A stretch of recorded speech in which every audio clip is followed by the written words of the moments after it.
Le chant que nous venons de chanter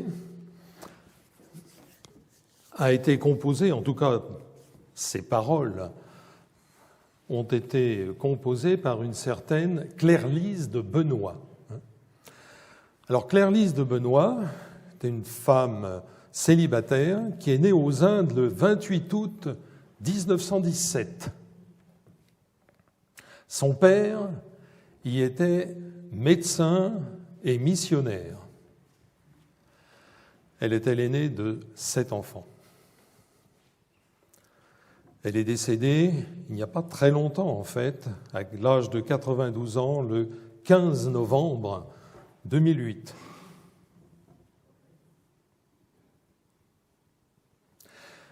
Pendant 40 ans, elle a servi le Seigneur au sein de la Ligue pour la lecture de la Bible en Suisse. Cette Ligue pour la lecture de la Bible avait été tout simplement créée par sa grand-mère, une certaine Madame Van Berchem.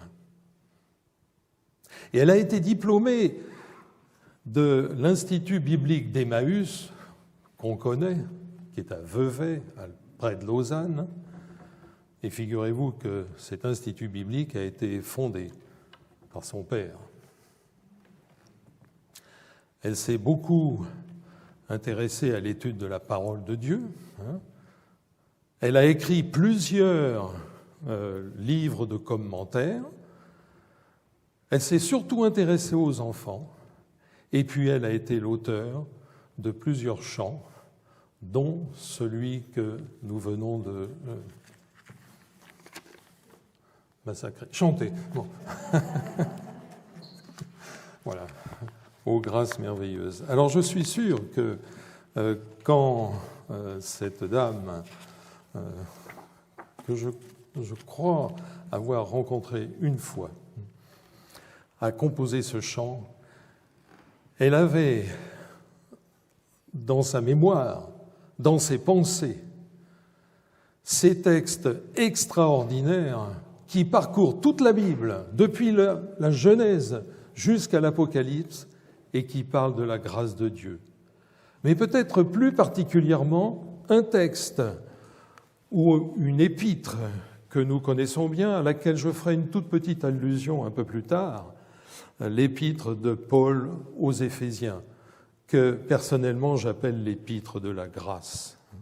Parce que quand je vois ces paroles, ô grâce merveilleuse, don qui nous vient de Dieu, je souligne les mots, grâce précieuse, qui donc saurait décrire sa force, sa fraîcheur. Qui donc peut dire quelle est sa profondeur? Elle est sans limite, cette grâce. Et vous vous souvenez, j'y reviendrai dans quelques instants, dans le chapitre 3 de cette épître de Paul aux Éphésiens, il dit, mais comment pourrais-je comprendre la hauteur, la largeur, la longueur, la profondeur de l'amour de Dieu? Mais l'amour de Dieu, c'est la manifestation de sa grâce. Et elle a transmis ces idées. Il a rompu nos chaînes. Finalement, mon cher Michel a tout dit, quoi. Mais je sais bien, on s'entend bien, on peut dire, depuis plus d'un demi-siècle, puisque ça fait, je pense, un peu plus que 60 ans. Voilà. Et elle écrit « grâce sans fond, profondeur, ni rive, largeur, il n'y a pas de limite à la grâce de Dieu. » Grâce qui coule même en plein désert. Oui, chrétiens, élus, que nos louanges éclatent à la gloire de Jésus. Alors, ce n'est pas dans Éphésiens que je prendrai mon texte, mais je voudrais méditer avec vous un texte qui m'a encore parlé récemment, qui est écrit par le même auteur, Paul, mais qu'il écrit à un de ses fils spirituel qui s'appelle Tite, et qui nous parle évidemment de la grâce. Et j'ai intitulé mon message, vous ne le voyez pas, « Ô grâce merveilleuse ». J'ai beaucoup cherché pour trouver ce titre. Infini en largeur, infini en longueur, infini en profondeur, infini en hauteur. Le texte se trouve dans Tite au chapitre 2, versets 11 à 15. Alors, normalement, je le sais par cœur, mais avec l'émotion, je vais quand même le lire sur mon papier parce que j'ai peur, ce serait tellement dommage. Car la grâce de Dieu, source de salut pour tous les hommes, a été manifestée. Elle nous enseigne à renoncer à l'impiété et aux convoitises mondaines et à vivre dans le siècle présent selon la sagesse, la justice et la piété, en attendant la bienheureuse espérance de la manifestation de la gloire du grand Dieu et de notre Sauveur Jésus-Christ, qui s'est donné lui-même pour nous, afin de nous racheter de toute iniquité et de se faire un peuple qui lui appartienne, purifié par lui et zélé pour les bonnes œuvres. Dis ces choses. Dis ces choses. Je veux le dire, ça a été déjà dit encore ce matin et beaucoup de choses ont été dites. Dis ces choses. Exhorte, reprends avec une pleine autorité, que personne ne te méprise. Mes amis, il y a un sujet sur lequel nous pouvons revenir pendant toute notre vie et sur lequel, je pense, nous reviendrons pendant l'éternité. C'est la grâce de Dieu, l'immense grâce de Dieu. Alors en fait, ces 4 versets couvrent... On peut les classer en 3 périodes qui nous concernent tous. Alors si on peut avoir la première diapo. Il n'y a aucune valeur dans mes diapos.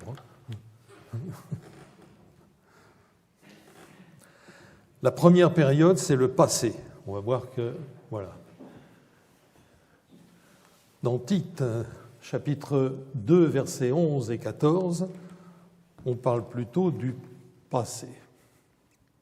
Ensuite, deuxième période, alors ça c'est aujourd'hui, 28 novembre 2021, c'est le présent. Et ça c'est plutôt le chapitre, enfin c'est plutôt le verset 12. Et puis l'avenir, l'avenir que nous trouvons au verset 13 de cet épître. Passé, présent, avenir.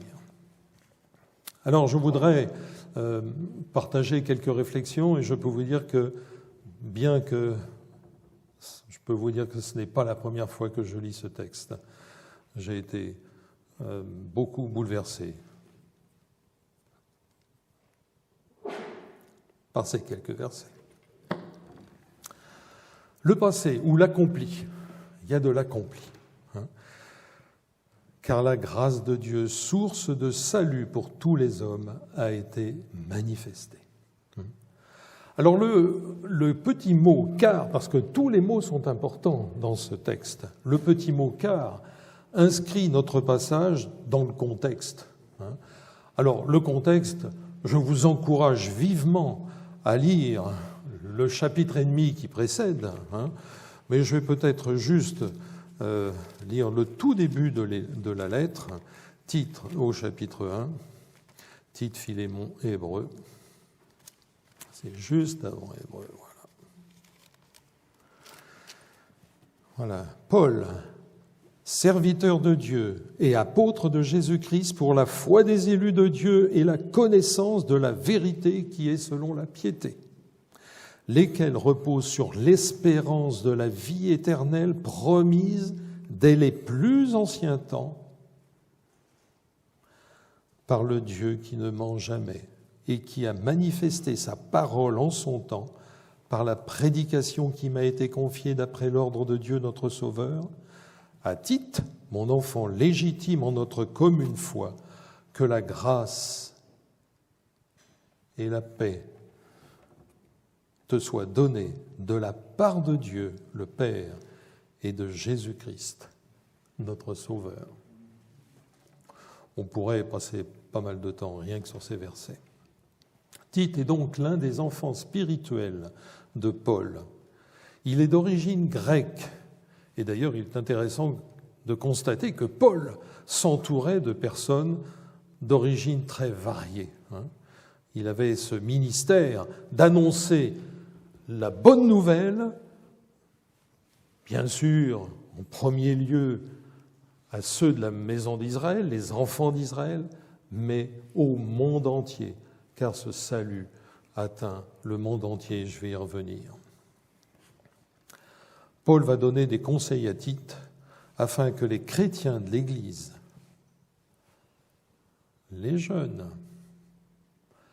les moyens, les vieux, les hommes, les femmes, restent attachés à la parole de Dieu, sans se détourner de la doctrine qu'elle enseigne, même si l'environnement devient difficile.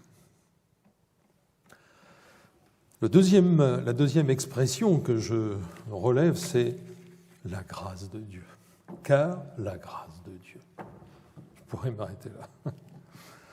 C'est le principal sujet de cette expression. Certes, je pourrais probablement vous parler de la grâce de Dieu pendant des heures. Et il y a beaucoup de livres qui ont été écrits sur la grâce de Dieu. Cette grâce de Dieu est présente dans la parole de Dieu, dans la Bible, dans l'Écriture, depuis les premières pages jusqu'aux dernières pages. Alors cette grâce, bien sûr, on sait bien ce que ça veut dire. Grâce, c'est une faveur, c'est un don, c'est un cadeau. C'est en général immérité. Une grâce présidentielle, c'est immérité. C'est une décision que prend quelqu'un qui a de l'autorité.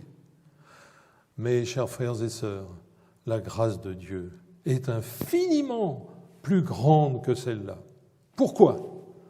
Parce que lorsqu'un président, un gouvernant, un roi octroie une grâce à quelqu'un, qu'est-ce qu'il fait ?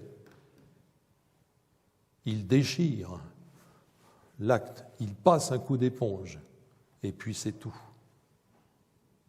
Et il va même oublier, quelques années après, qu'il a pu faire grâce à telle ou telle personne. En ce qui concerne Dieu, ce n'est pas un coup d'éponge. Et cela doit nous faire réfléchir aujourd'hui, car on nous dit tellement souvent, mais si Dieu existait, il ne permettrait pas tous ces malheurs, il ne permettrait pas toutes ces souffrances, toutes ces maladies. Tu dis que ton Dieu t'aime. Si Dieu existait, il ne permettrait pas tout cela. Mais la grâce de Dieu, ce n'est pas un coup d'éponge. Parce que notre Dieu est grand, notre Dieu est puissant, notre Dieu est éternel. Et par-dessus tout cela, c'est un Dieu de vérité, un Dieu de sainteté, un Dieu parfait. Et il n'est pas possible que la grâce qui m'est faite, ce cadeau qui m'est fait, ne satisfasse pas sa justice, sa vérité, sa piété. Dans le psaume 85 et au verset 11, il est écrit quelque chose comme « La grâce et la vérité s'embrassent ».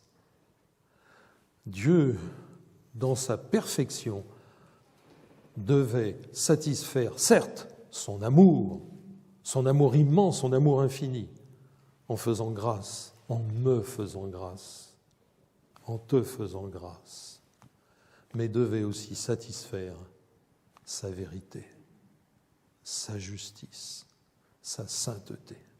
Donc ça n'a rien à voir avec un coup de gomme sur un papier ou un coup d'éponge sur un tableau. Prenons garde à ne jamais négliger cette vérité. Et je dois vous avouer qu'au cours de ma vie spirituelle, puisque je connais le Seigneur depuis à peu près la période dont on parlait avec Michel, il m'a fallu plusieurs années, j'ai envie de dire de longues années, pour comprendre que cette grâce de Dieu était bien plus, si vous me passez l'expression, qu'un billet pour le ciel et pour l'éternité. Source de salut. Cette grâce est la source de salut.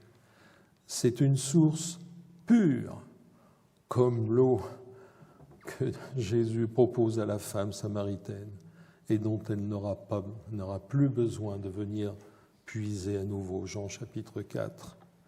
Elle est intérissable, elle se répand à l'infini.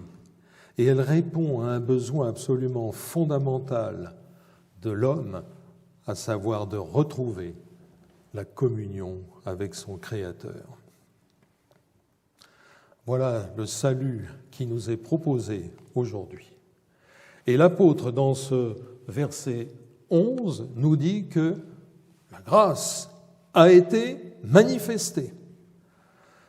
Alors c'est vrai, on peut se poser comment ? C'est vrai que quand vous lisez la parole de Dieu, et particulièrement l'Ancien Testament, les prophètes ont parlé de ce salut à de très nombreuses occasions. Je me suis amusé hier à chercher le mot « salut » dans l'Ancien Testament. Je ne me souviens plus le nombre d'occurrences, mais c'est immense. C'est présent dans la Genèse. C'est présent dans les psaumes. C'est présent dans Ésaïe, dans Jérémie. C'est présent dans Habacuc. C'est présent dans Michée. C'est présent dans Zacharie. J'ai toute une série de références, mais vous les chercherez. Eh bien, cette grâce a été manifestée. Ça veut dire que je peux la voir. Pourtant, la grâce, ça ne se voit pas. Cette grâce a été manifestée en une personne. Elle a été manifestée en Jésus-Christ. Dans un mois, nous allons fêter Noël. Que représente Noël ? Elle représente l'accomplissement d'une prophétie que nous trouvons dans Ésaïe au chapitre 7. Voici, je vous donnerai un signe. 2 chapitres plus loin, chapitre 9, la jeune fille deviendra enceinte. Le salut promis par Dieu, eh bien, il a tenu parole. Il nous a envoyé son salut. Et nous voyons, 33 ans après, ce petit enfant cloué sur la croix. Regardez la croix, regardez les mains du Seigneur Jésus-Christ, regardez ses pieds, regardez son côté, et vous verrez la grâce. La grâce a été manifestée. Regardez Jésus sortir du tombeau. La grâce a été manifestée. Regardez Jésus montant au ciel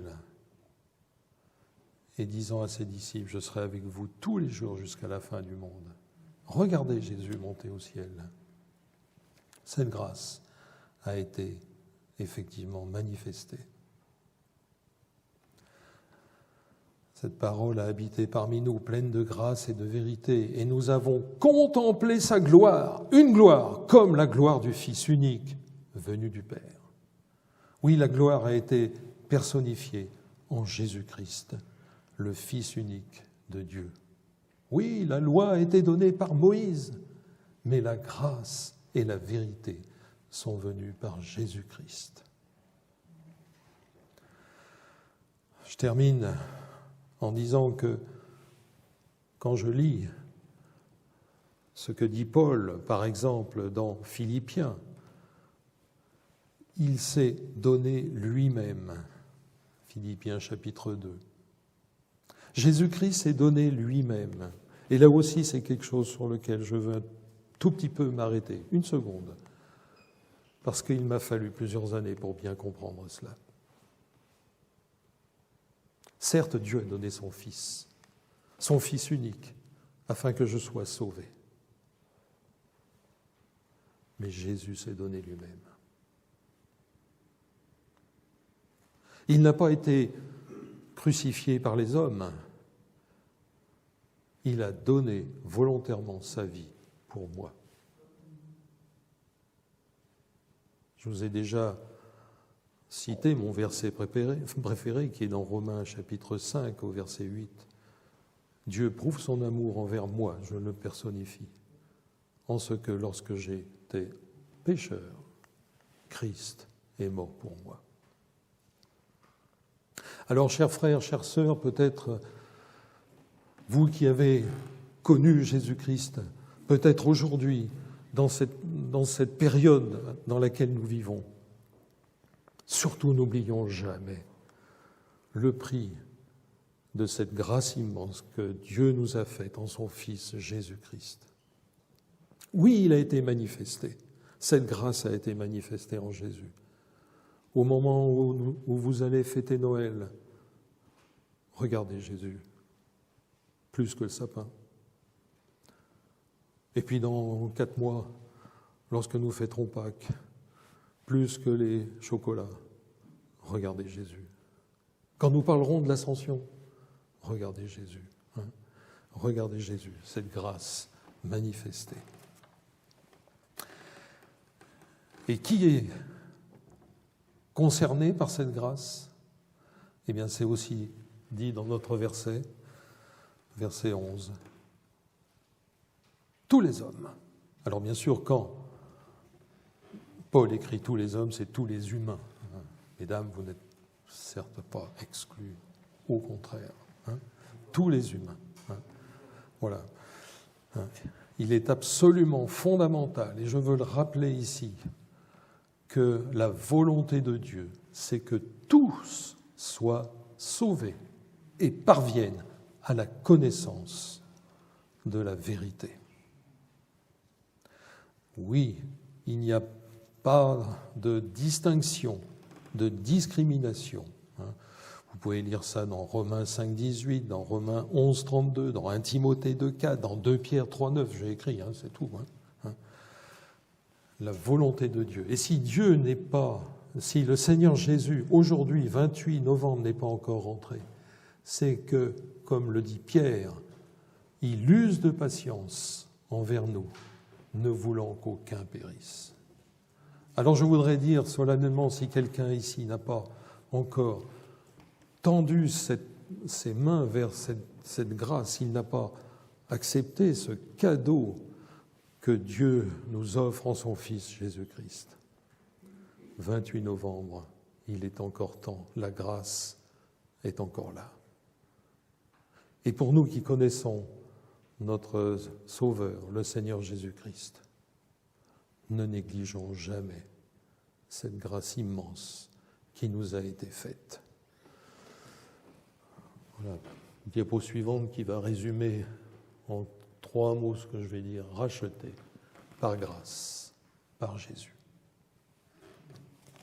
Le présent, verset 12. Il est dit, je le lis en tout cas dans mon texte, la grâce nous enseigne. Alors je ne sais pas si vous avez déjà suivi un cours donné par Grâce.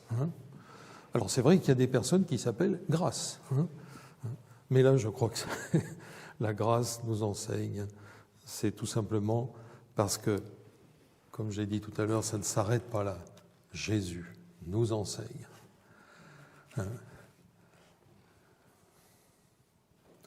Si aujourd'hui, dans telle ou telle situation, tu te poses une question, mais comment je dois réagir à la question qui vient de m'être posée? Quelle attitude dois-je prendre dans cette situation? Je ne veux pas donner d'exemple. Regarde à Jésus et copie, si je puis dire, prends exemple sur Jésus. C'est lui qui va te montrer comment réagir, comment répondre à telle ou telle situation. Dans toute situation, regardons à Jésus, notre divin modèle. Alors je comprends que l'apôtre ait pu écrire « La grâce nous enseigne ». Elle nous enseigne à quoi ? À renoncer aux convoitises mondaines et à l'impiété. Alors si vous lisez le chapitre et demi qui précède notre texte, vous verrez qu'indirectement, Paul évoque quelques, on va dire, dérèglements. Je l'ai encore relu ce matin, je me dis, mais Pétard, c'est vachement moderne cet épître, parce que je retrouve des choses que je vois tous les jours. Alors j'aimerais vous dire, attention à ne pas s'habituer à ces choses. Mais regardons, renouvelons notre sensibilité et notre répulsion à ces choses, comme Jésus le faisait. Mais il faut rester positif. Il dit à vivre dans le siècle présent selon la sagesse, la justice et la piété.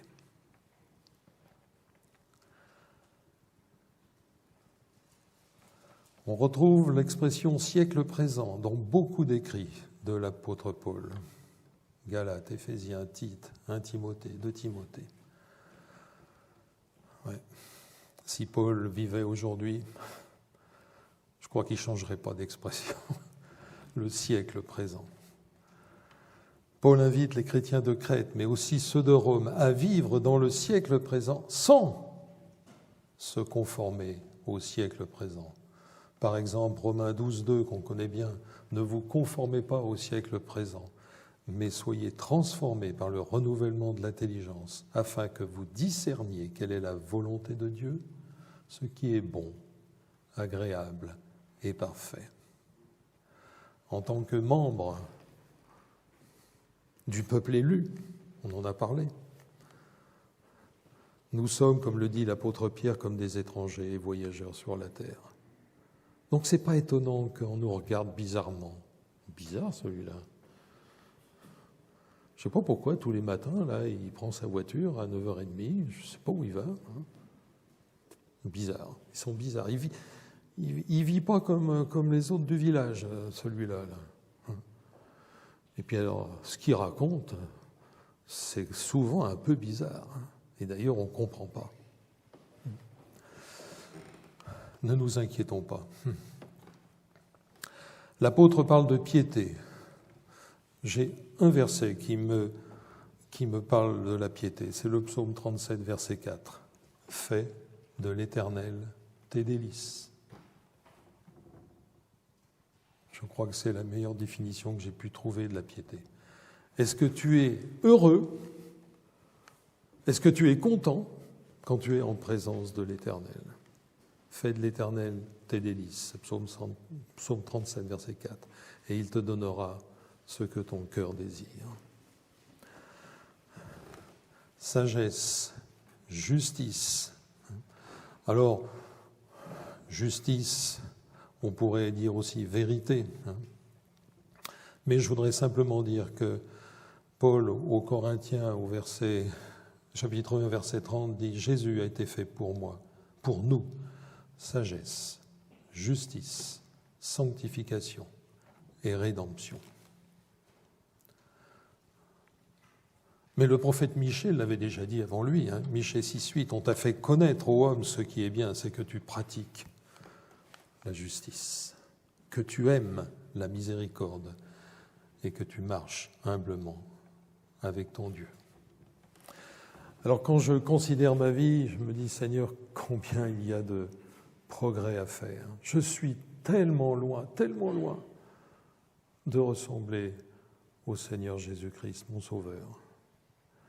Alors ce processus de progrès, Paul et Pierre nous invitent à le poursuivre. Il s'appelle la sanctification. Laissons le Saint-Esprit travailler dans nos cœurs. Jean-Marc, laisse le Saint-Esprit travailler dans ton cœur. Mettre le doigt sur ce que tu dois changer aujourd'hui, 28 novembre. Mettre le doigt sur peut-être ce que tu n'as pas bien compris, même au cours de toutes ces années où tu as dit m'appartenir. Et alors, si nous le laissons agir, le Saint-Esprit produira en nous ce fruit de l'Esprit, Galates 5,22, qui est à la gloire de Dieu. Mais attention, j'entends l'auteur de l'Épître aux Hébreux qui me dit « De quel pire châtiment penses-tu que sera jugé digne celui qui aura foulé aux pieds le Fils de Dieu et qui aura tenu pour profane le sang de l'alliance par lequel il a été sanctifié ou qui aura outragé l'Esprit de grâce ?» Hébreux 10, 29.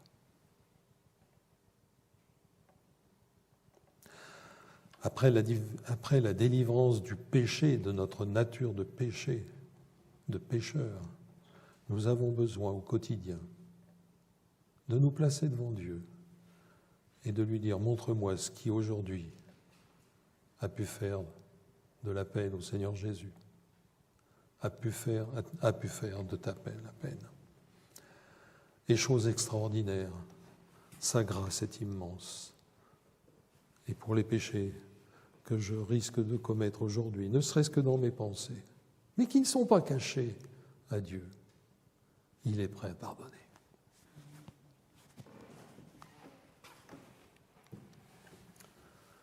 Diapo suivante.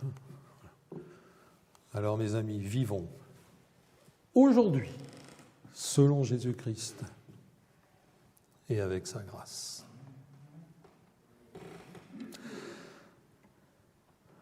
Verset 13. Paul parle d'une nouvelle manifestation. Mais Michel nous en a tellement bien parlé que je n'ai pas besoin d'en dire beaucoup. Une nouvelle manifestation de la grâce de Dieu est attendue. C'est le futur. Bien différente de la première. Nous n'aurons pas besoin d'aller voir dans une crèche un petit enfant. Cette manifestation sera puissante, glorieuse, immense. Ce sera la manifestation de la gloire du grand Dieu et de notre Seigneur Jésus-Christ, comme cela est écrit dans notre verset.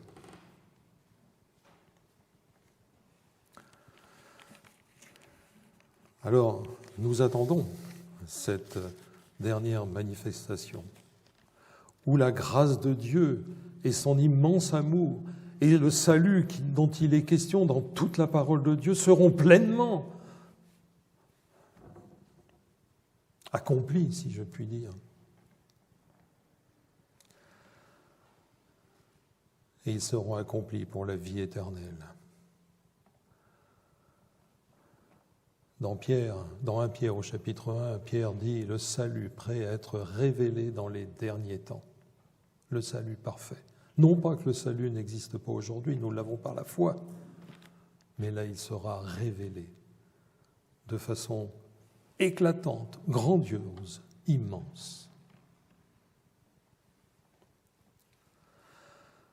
En attendant le retour en gloire de notre Seigneur Jésus-Christ, cette nouvelle manifestation à laquelle nous croyons fermement par la foi,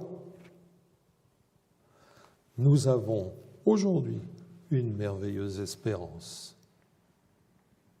Je sais que si le Seigneur n'est pas revenu,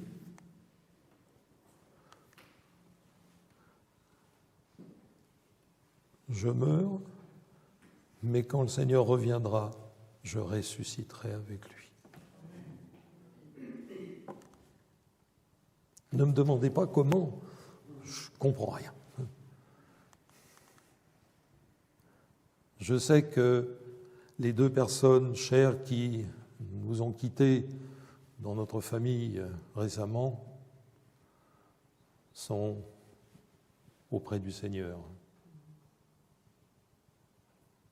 Mais je sais que si le Seigneur Jésus revient aujourd'hui, alors que je ne suis pas mort, je monterai avec lui. Vous monterez avec moi. Hein, car le Seigneur lui-même a un signal donné au son de la dernière trompette, nous rassemblera autour de Jésus.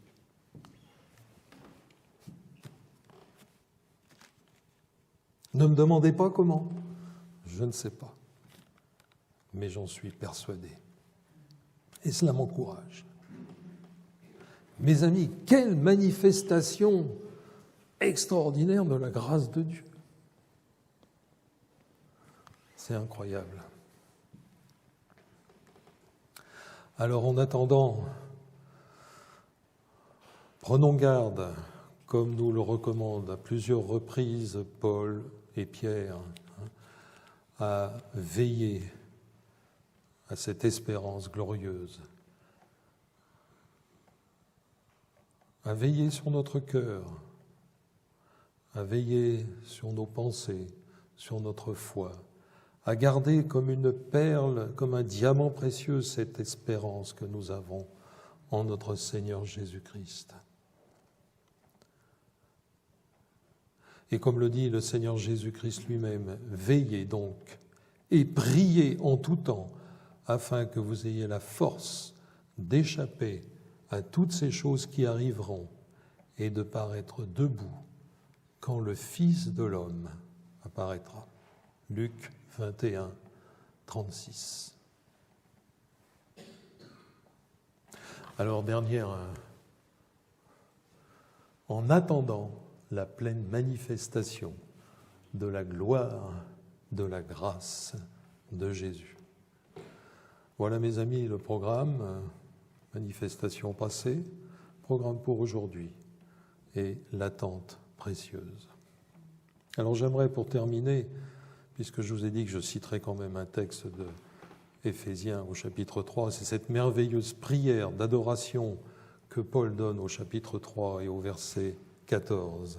« À cause de cela, je fléchis les genoux devant le Père, duquel tire son nom toute famille dans les cieux et sur la terre, afin qu'il vous donne, selon la richesse de sa gloire, d'être puissamment fortifié par son esprit dans l'homme intérieur, en sorte que Christ habite dans vos cœurs par la foi, afin qu'étant enracinés et fondés dans l'amour, vous puissiez comprendre avec tous les saints quelle est la largeur,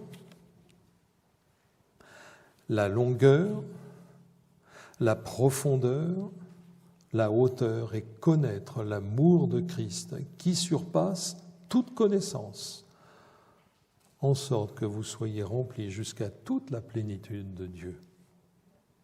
Or, à celui qui peut faire, par la puissance qui agit en nous, infiniment au-delà de ce que nous demandons ou pensons, à lui soit la gloire dans l'Église et en Jésus-Christ, dans toutes les générations et au siècle des siècles. Amen. Seigneur mon Dieu, je te rends grâce avec mes tout petits mots, ne sachant pas trop quoi dire, mais je te rends grâce pour ton immense grâce envers moi et pour cette merveilleuse espérance que tu m'as donnée par ta grâce, par ton Fils, le Seigneur Jésus-Christ. Gloire, gloire, gloire te soit rendue, Seigneur mon Dieu, dès à présent et pour toujours. Amen.